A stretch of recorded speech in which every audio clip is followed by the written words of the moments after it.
ഇന്നത്തെ special item എന്താ പോണ്ടാ? Crab. ഞണ്ട് വെളിച്ചമില്ല ഇതിനകത്തേക്ക്. ഞണ്ടാണ്, അധികം വലിപ്പമൊന്നുമില്ല, ചെറിയ ഞണ്ടാണ് തന്നെയാണ്.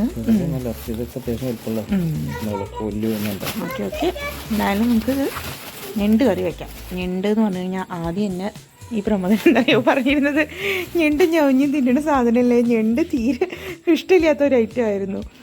പിന്നെ ഞങ്ങൾ വീട്ടിലെ സ്പെഷ്യൽ വെപ്പൊക്കെ വെച്ച് നല്ല ഞാൻ എൻ്റെ കൈ കൊണ്ടൊക്കെ വെച്ച് കൊടുത്തപ്പോൾ വളരെ സ്നേഹത്തോടെ കഴിക്കാൻ തുടങ്ങി. ഇപ്പോൾ നല്ല ഇഷ്ടമാണ്, ഞണ്ട് നല്ല ഇഷ്ടമാണ്. അപ്പോൾ നമുക്ക് വീട്ടിലെ സ്പെഷ്യലായിട്ടുള്ള ഞണ്ട് കറി ഒന്ന് വെച്ച് നോക്കാം. ലച്ചുവിന് ഞണ്ട് ഇഷ്ടമുണ്ടോ ലച്ചു? ഞണ്ട് നമുക്ക് ഞണ്ട് കറി വെക്കുക. ലച്ചു കഴിക്കുമോ? ആ കഴിക്കാം. ഞണ്ട് ഉണ്ടാക്കുന്നതിൻ്റെ ഫസ്റ്റ് സ്റ്റെപ്പ് എന്ന് പറഞ്ഞു കഴിഞ്ഞാൽ നമ്മൾ വെള്ളം തിളപ്പിക്കാൻ വെക്കുക. ആ വെള്ളം തിളച്ച് കഴിഞ്ഞാൽ തിളച്ച വെള്ളത്തിലേക്ക് നമ്മൾ ഞണ്ടിടും. ജസ്റ്റ് ഒന്ന് കുറച്ച് നേരം വെച്ചിട്ട് നമ്മൾ എന്ത് ചെയ്യുക, ഞണ്ടിട്ട് കഴിഞ്ഞാൽ വെള്ളം തണുക്കുമല്ലോ, എന്നിട്ട് ഒന്ന് തിളയ്ക്കാൻ അങ്ങനെ തുടങ്ങുമ്പോഴേക്കും വെള്ളം ഓഫ് ചെയ്ത് വെക്കുക. പിന്നെ അതിന് ശേഷം നമ്മൾ ആ വെള്ളം ഊറ്റിക്കളഞ്ഞിട്ട് പിന്നെ ആ തിളച്ച വെള്ളത്തിൽ കുറച്ച് നേരം ഇട്ട് അപ്പോൾ തന്നെ അധികം താമസമില്ലാതെ തന്നെ നമ്മളത് മാറ്റി വെച്ചിട്ട് പിന്നെ അതിലേക്ക് കുറച്ച് പച്ചവെള്ളം ഒഴിച്ച് വെക്കുക. അല്ലാന്ന് വെച്ചാൽ ഞണ്ടില കഴമ്പൊക്കെ ഇപ്പം അധികം വേവൊന്നുമില്ല. അപ്പോൾ അത് ഇതിന് ശേഷമാണ് ഇനി നമ്മൾ ഞണ്ട് നന്നാക്കാൻ പോണത്. അല്ല വെച്ചാൽ ആ സ്മെല്ലൊക്കെ നമ്മൾ നന്നാക്കി കഴിക്കണം, അത് അത്ര ഇതില്ല. നമ്മൾ ഇങ്ങനെയാണ് ചെയ്യുന്നത്. അപ്പോൾ ഞണ്ടിന് സ്മെല്ലോ കാര്യങ്ങളൊന്നും ഉണ്ടാവില്ല. പിന്നെ കറിയുടെ കാര്യങ്ങളതിലെ മസാലയും കാര്യങ്ങളൊക്കെ യൂസ് ചെയ്ത് നല്ല അടിപൊളി ടേസ്റ്റ് ആയിരിക്കും ഞണ്ട്. അപ്പോൾ നമുക്ക് വെള്ളം തിളപ്പിക്കാൻ വെച്ചിട്ടുണ്ട്.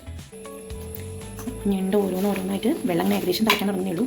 അപ്പോൾ അതിലേക്ക് ഇടുന്നുണ്ട്.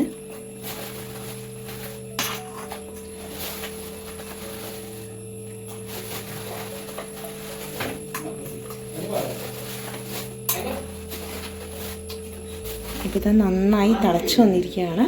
അപ്പോൾ നമുക്ക് ഇനി തീ ഓഫ് ചെയ്ത് ഉടൻ തന്നെ നമുക്ക് ഇതിലേക്ക് ഈ വെള്ളം മാറ്റിയിട്ട് പച്ചവെള്ളത്തിലിട്ട് തണുപ്പിക്കാം. തണുത്തതിന് ശേഷം നമുക്കിത് നന്നാക്കിയെടുക്കാം.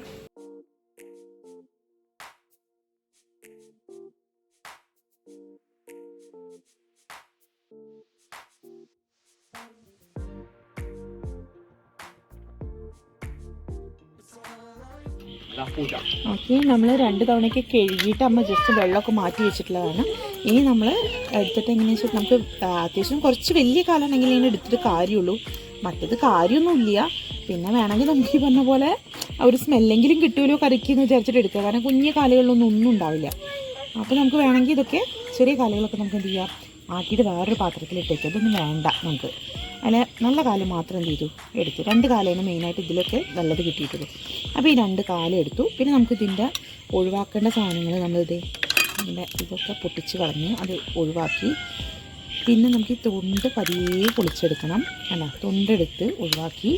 പിന്നെ ഇതിൻ്റെ ഉള്ളൊക്കെ നമുക്ക് ക്ലീൻ ചെയ്തെടുക്കണം. ഇതിൻ്റെ ഉള്ളിലുള്ള സംഭവങ്ങളൊക്കെ നമ്മളങ്ങോട്ട് ഒഴിവാക്കി ഇതൊക്കെ ക്ലീൻ ചെയ്ത് നമുക്ക് ഈ സാധനങ്ങളൊക്കെ നമ്മൾ കളയും കേട്ടോ. നമ്മൾ പൂപോലെ പോലെ നിൽക്കുന്ന സാധനങ്ങളൊക്കെ നമ്മൾ കളയും. ഓക്കെ, ഇത് എന്നിട്ട് നമ്മൾ എന്ത് ചെയ്യാം, കഴുകിയതിന് ശേഷം ഇപ്പോൾ തന്നെ കയ്പുള്ള കാരണം വെള്ളം നമുക്ക് ക്ഷാമമില്ലാത്തതുകൊണ്ട് പിന്നെ നേരെ അങ്ങനെ വെച്ചിട്ടാണ് ഞാൻ നടന്നത്. നമ്മൾ ജസ്റ്റ് ഇതിനെ നടു എന്ത് ചെയ്യുക, നമ്മൾ പൊട്ടിച്ചു. ഇങ്ങനെ കാലാണെന്ന് നോക്കി ഇങ്ങനെ ഇതാക്കി വെച്ച് 2 സൈഡും 2 തല അതിനെ 2ആക്കി മുറിച്ച് നമ്മൾ ആ കഴമ്പുള്ള ഭാഗങ്ങളൊക്കെ എടുക്കണം. അതിൻ്റെ സൈഡിലെ മുള്ളൊക്കെ നമുക്ക് എന്ത് ചെയ്യാം, ചെത്തി കളയാട്ടോ. അല്ലാന്ന് വെച്ചാൽ മക്കളൊക്കെ കഴിക്കുമ്പോൾ അതങ്ങോട്ട് കുത്തും. അപ്പോൾ നമുക്ക് അതൊക്കെ മുറിച്ച് കളയാം. ഓക്കെ, ഇതിന് ഇടാം.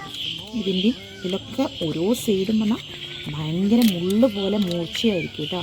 അതൊക്കെ കളഞ്ഞ് അതിൻ്റെ കണ്ടോ പല്ല് പോലെയൊക്കെ കണ്ടോ, ഇത് കളഞ്ഞില്ലെങ്കിൽ പണി കിട്ടും.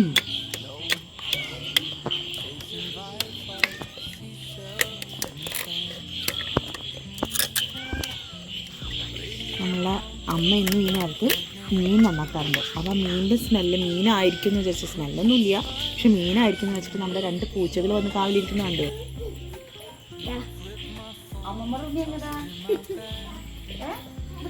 അമ്മ ഇത് കൊടുത്തിട്ടുണ്ട് കേട്ടോ, ഞണ്ടിൻ്റെ എന്തോ വേസ്റ്റ് എന്തോ കൊടുത്തിട്ടുണ്ട്. ഇതാ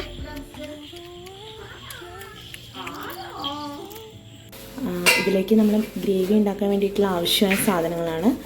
നമ്മളിപ്പോൾ അങ്ങനെ കറക്റ്റ് അളവൊന്നും പറയാനില്ല, എന്നാലും ഞങ്ങൾ ഒരു 6 സവാള എടുത്തിട്ടുണ്ട്, 3 കുഞ്ഞ് തക്കാളികളുണ്ട്, അതുപോലെ ഒരു 5 പച്ചമുളക്, 2 ഇതിൽ കറിവേപ്പിൻ്റെ എല്ലാം എടുത്തിട്ടുണ്ട്, പിന്നെ കുറച്ച് വെളുത്തുള്ളി, ഇഞ്ചി, പിന്നെ നമ്മളുടെ ഇഷ്ടത്തിനനുസരിച്ച് ഓരോരുത്തരുടെ ടേസ്റ്റ് അനുസരിച്ച് നമുക്ക് കുറച്ചൊക്കെ വാരി ചെയ്യാം. എരി കൂടുതൽ വേണ്ടവർക്ക് ഇനിയും മുളക് വേണമെങ്കിൽ കൂട്ടാം. പിന്നെ കുട്ടികളുണ്ട്, പക്ഷെ എന്നാലും ഒരു ഇതൊക്കെ ഞങ്ങൾ പിള്ളേരും കുറച്ചൊക്കെ മുളകൊക്കെ കഴിക്കുന്ന കൂട്ടത്തില്ല. എരി ഉണ്ടെങ്കിലാണ് ഈ കറിക്ക് ടേസ്റ്റേ ഉള്ളൂ. പിന്നെ അതുപോലെ തന്നെ ഇഞ്ചി, വെളുത്തുള്ളി ഇതൊക്കെ നമ്മൾ കൂടുതൽ ഉപയോഗിക്കുമ്പോൾ നമുക്ക് നല്ല ടേസ്റ്റ് ഉണ്ടായിരിക്കും. നമ്മുടെ ഞണ്ട് റോസ്റ്റിനുള്ള ഇഞ്ചി, വെളുത്തുള്ളി, കറിവേപ്പില, പിന്നെ അതിലേക്കൊരു 20 ആക്കി കുരുമുളക്, ഒരു പിടി കുരുമുളക് കൂടി അരച്ച് നല്ല ഫൈൻ പേസ്റ്റ് ആക്കിയിട്ട് വെച്ചിട്ടുണ്ട്. പിന്നെ നമ്മുടെ സവാളയൊക്കെ വളരെ നൈസായി അരിഞ്ഞ് വെച്ചിട്ടുണ്ട്. അതുപോലെ തന്നെ പച്ചമുളക് ജസ്റ്റ് നടു പൊളിച്ചിട്ടും, അതുപോലെ തക്കാളിയൊക്കെ വളരെ നൈസായി ചെറുതാക്കി അരിഞ്ഞ് വെച്ചിട്ടുണ്ട്. നല്ല വലിയ കട്ടിയുള്ള ഇരുമ്പിൻ്റെ ചീനച്ചട്ടിയാണ് എടുത്തിരിക്കുന്നത്. അപ്പോൾ നമുക്കതിൽ പതിയെ കുറച്ച് തീയിലിട്ടിട്ട് നന്നായിട്ട് വേവിക്കാൻ കുറേ ടൈം എടുക്കും, കരിയാതിരിക്കാനൊക്കെ. പിന്നെ ടേസ്റ്റും നല്ല ടേസ്റ്റ് ആയിരിക്കും ഇതിലുണ്ടാക്കി കഴിഞ്ഞാൽ. നല്ല ചൂടായപ്പോൾ നമ്മൾ കുറച്ച് അതിലേക്ക് എണ്ണ ചേർത്തിട്ട് നമ്മൾ അരച്ച് വെച്ചിട്ടുള്ള അരവൊക്കെ ഇല്ലേ, ആ സാധനങ്ങളൊക്കെ നന്നായിട്ട് മൂപ്പിക്കുന്നുണ്ട്. അതിന് ശേഷമാണ് നമ്മൾ നന്നായിട്ട് മൂത്ത് വരുമ്പോൾ നമുക്ക് അതിലേക്ക് സവാളയും അതുപോലെ തന്നെ പച്ചമുളകും അരിഞ്ഞിട്ട് നമുക്ക് ചേർക്കണം. നമ്മളിതിലേക്ക് കുറച്ച് ഉപ്പിടുന്നുണ്ട്. 1 ടീസ്പൂണൊക്കെയാണ് ഇട്ടിരിക്കുന്നത്, അത് മതിയുണ്ടാവില്ല. പിന്നെ കുറച്ച് കുറഞ്ഞാലും നമുക്ക് പിന്നെ കുഴപ്പമില്ല, കൂട്ടാലോ. നമുക്ക് കറിയുടെ റോസ്റ്റ് ഒന്ന് ടേസ്റ്റ് ചെയ്ത് നമുക്ക് മാറ്റാം. അപ്പോൾ തൽക്കാലം കുറച്ച് ഉപ്പിട്ടിട്ട്, പിന്നെ ഉപ്പിട്ട് കഴിഞ്ഞാൽ പെട്ടെന്ന് ഇതാവാൻ നല്ലതാണ്, നല്ല പെട്ടെന്ന് വഴറ്റിയിരിക്കാനും നല്ലതാണ്. നന്നായിട്ട് വഴറ്റി വന്നിട്ടുണ്ട്. ഇനി നമുക്ക് നമ്മുടെ തക്കാളിയിലേക്ക്